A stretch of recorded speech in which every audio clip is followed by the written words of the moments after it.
বিচার চাই,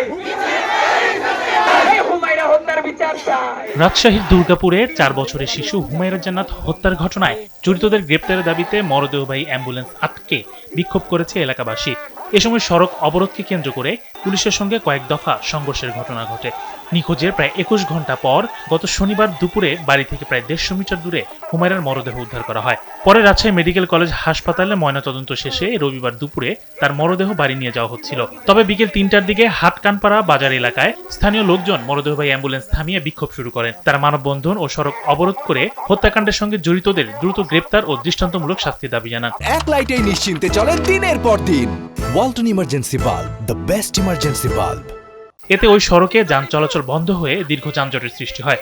বিকেলে এক পর্যায়ে পুলিশ অবরোধকারীদের সড়ক ছেড়ে যেতে বললে উত্তেজনা বাড়ে। টানটান উত্তেজনার প্রায় 4 ঘন্টা পর সন্ধ্যা 7টার দিকে ঘটনাস্থলে পৌঁছান রাজশাহী জেলা পুলিশ সুপার মোহাম্মদ নাইমুল হাসান সহ ঊর্ধ্বতন কর্মকর্তারা। প্রশাসনের পক্ষ থেকে দ্রুত খুনিদের গ্রেপ্তারের জোরালো আশ্বাসের পর পরিস্থিতি কিছুটা শান্ত হয়। তারপর অশ্রুসিক্ত চোখে দাফন ও জানাজার জন্য নিয়ে যাওয়া হয় ছোট্ট হুমায়রাকে।